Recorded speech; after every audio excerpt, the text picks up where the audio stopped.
Alhamdulillahilladzi khalaqal mauta wal hayata liyabluwakum ayyukum ahsanu amala wa huwal azizul ghafur. Ashhadu an la ilaha illallah wahdahu la syarika lah wa ashhadu anna sayyidana Muhammadan abduhu wa rasuluhu la nabiyya ba'dah. Allahumma salli wa sallim wa barik ala sayyidina wa habibina wa syafi'ina wa maulana Muhammad.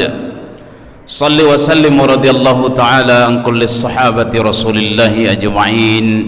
Amma ba'du, fa ya ayyuhal hadirun al-kiram, usikum wa nafsi bittaqwallah.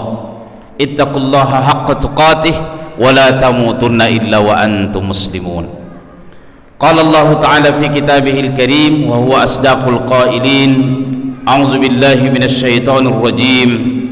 Wa auha rabbuka ilan nahli an ittakhidhi minal jibali buyuta wa minasy syajari wa mimma ya'rishun summa kuli min kulli thamarati fasluki subula rabbika zulula yakhruju min butuniha syarabun mukhtalifun alwanuh fihi shifaa'un linnas inna fi dzalika laayatan liqaumin yatafakkarun.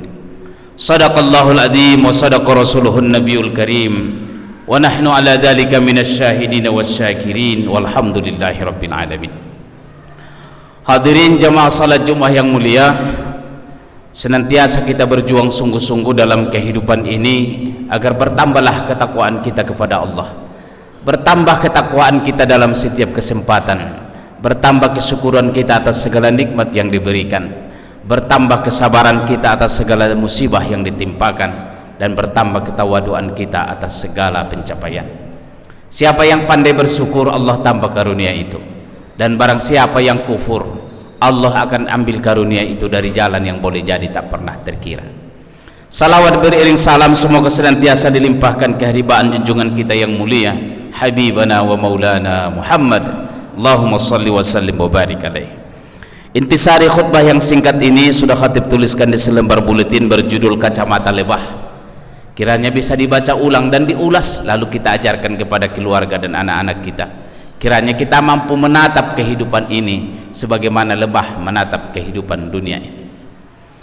Saudaraku kaum muslimin, jamaah salat Jumat yang mulia, inilah Jumat pertama di kita di tahun baru 2022. Waktu akan terus bergulir, waktu akan terus berlalu, dan waktu itu tidak pernah berhenti. Dan kalau sudah lewat tak pernah ia kembali, selalu berputar. Sebenarnya tidak ada yang berubah kecuali kita mau berubah.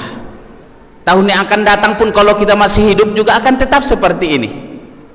Karena itulah Allah berikan modal yang sama kepada manusia dimanapun ia berada, yaitu adalah waktu.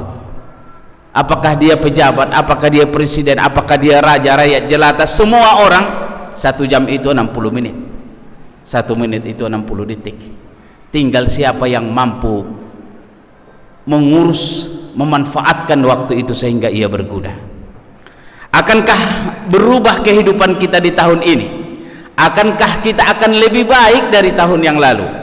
Itu tergantung dengan bagaimana kita melihat kehidupan ini, bagaimana kita melihat apa yang ada di hadapan kita. Kalau apa cara kita seperti tahun lalu menata menjalani kehidupan, maka kehidupan kita akan tetap sama, tidak ada yang berubah. Itu saja, menunggu mati saja kita. Kalau kita tidak berubah, Allah tak pernah berubah nasib kita. Ini Allah tegaskan dengan jelas dalam Al-Quran. Innallaha, sungguhnya Allah tidak akan merubah, tidak akan merubah nasib perjalanan kita kecuali kita sendiri yang merubahnya. Salah satu yang membuat kita akan berubah adalah dengan cara pandang, paradigma, konsep berpikir. Dan itulah yang khatib sebut dengan kacamata. Kacamata itu adalah untuk menatap, cara kita melihat. Dalam tulisan yang ringkas ini khatib sampaikan kacamata lebah. Setidaknya kita seringkali menggunakan 2 kacamata dalam menatap menjalani kehidupan kita ini. Yang pertama adalah kacamata lebah. Beruntunglah kita kalau kita mampu memakai kacamata lebah. Dalam Al-Quran ini ada salah satu surat yang disebut dengan surat lebah, surah An-Nahl, surah ke-16. Ada 2 ayat disebutkan tentang lebah di dalamnya yang khotib bacakan tadi, ayat 68 dan 69. Lebah itu Allah ilhamkan dia di mana dia bersarang, di tempat-tempat, di pohon-pohon, di bangunan yang manusia sudah buat. Allah ilhamkan itu. Jadi lebah kemanapun dia selalu dalam bimbingan Allah. Dan kalau dia menetap atau singgah di dahannya tidak pernah patah atau rusak, dan begitu dia tinggalkan maka ia pergi meninggalkan madu. Itulah lebah, itulah kacamata. Dan kalau lebah itu tidak pernah makan kecuali yang baik dan tidak pernah diberikan kecuali yang baik. Kalau dia terbang, yang dicarinya adalah kembang-kembang yang sedang mekar, walaupun dilewatinya berbagai macam tempat, tapi yang dicarinya adalah kembang yang baru mekar, karena di sana ada butir-butiran madu yang akan dihisap dan akan dibuat menjadi madu sebagai obat bagi manusia. Dan itulah madu yang seringkali kita minum dan menjadi obat bagi kita. Apa arti kacamata lebah? Kacamata lebah itu selalu mencari kebaikan orang lain. Percayalah kita, seumur kita yang sekarang ini, di depan kita, keluarga kita, tetangga kita, masyarakat kita, banyak ragam orang di depan kita.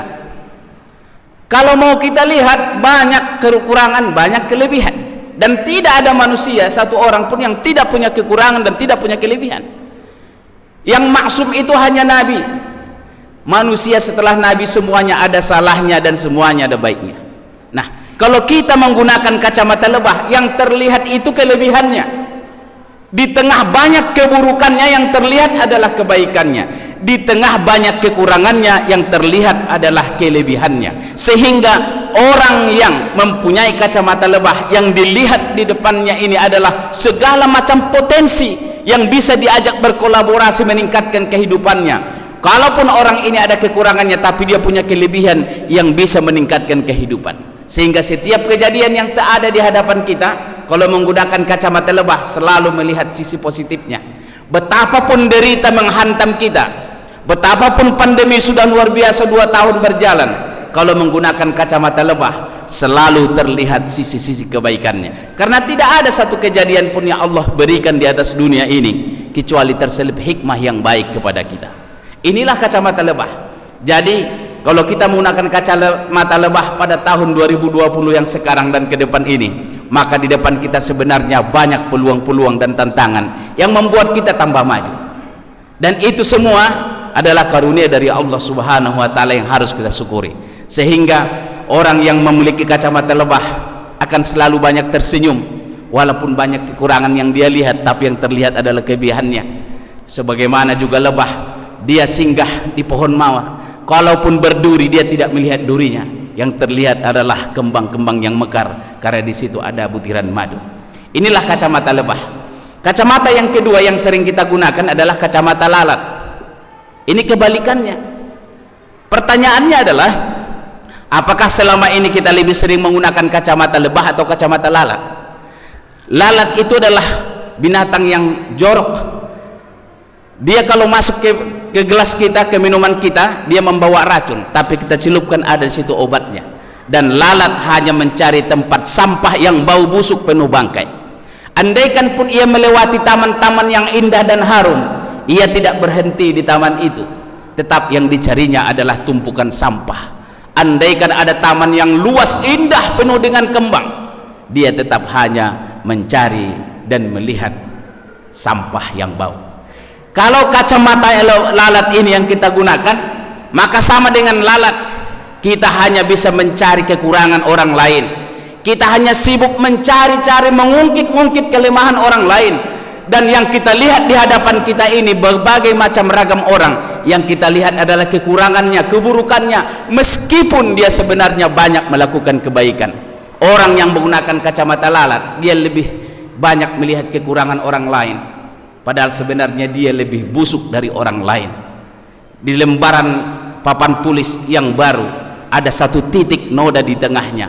Kita seringkali hanya melihat titik noda itu, tapi lupa kita selembar papan tulis yang bersih dan putih.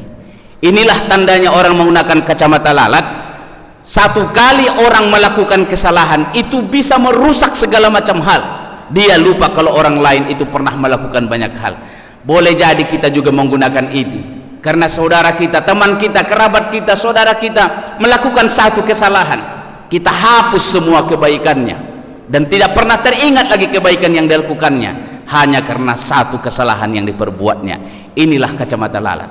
Dan artinya kacamata lalat ini dipakai oleh kita, maka yang terlihat di depan kita adalah duri-duri yang tajam, keburukan-keburukan, kesusahan-kesusahan. Setiap peristiwa yang terjadi, yang selalu kita lihat adalah sisi negatifnya, sehingga Tuhan kita anggap tidak adil, tetangga kita tidak adil, semua orang salah, dan pada akhirnya sebenarnya kitalah yang dirugikan. Semoga memasuki tahun baru 2022 ini, kalau selama ini sering kita pakai kacamata lalat, maka kita gunakanlah kacamata lebah.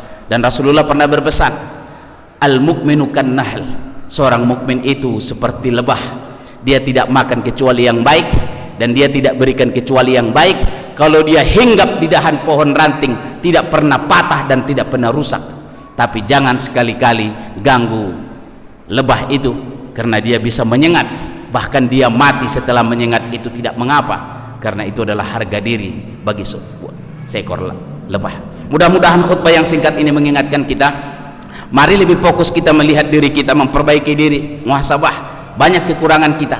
Jangan sibuk mengurusi orang lain, apalagi menuduh orang lain, menyinggung orang lain, menganggap diri kita paling benar, diri kita paling suci, orang lain itu salah, orang lain itu masuk neraka dan hanya kita yang masuk surga. Marilah lebih banyak melihat diri kita, lebih banyak salahnya. Kalaupun orang lain ada salahnya, mungkin lebih banyak baiknya. Kalaupun kita mungkin ada baiknya, mungkin banyak juga salahnya. Semoga Allah mengampuni kita. Barakallahu li wa lakum fil Qur'anil azim wa nafa'ani wa iyyakum bima fihi minal ayati wa zikril hakim wa taqabbala minni wa minkum tilawatahu innahu wal ghafurur rahim.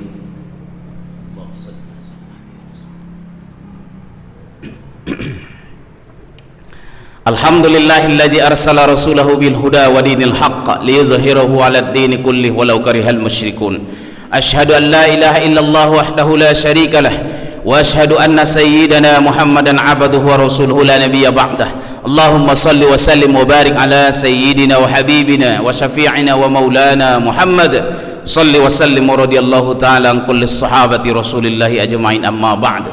Fa ya ayyuhal hadirun al-kiram, usikum wa nafsi bittaqwallah. Ittaqullaha haqqa tuqatih wa la tamutunna illa wa antum muslimun. Faqala Allah ta'ala, inna Allaha wa malaikatahu yusalluna 'alan nabi ya ayyuhalladzina amanu sallu 'alaihi wa sallimu taslima. Allahumma shalli ala Muhammad wa ala ali Muhammad kama shallaita ala Ibrahim wa ala ali Ibrahim wa barik ala Muhammad wa ala ali Muhammad kama barakta ala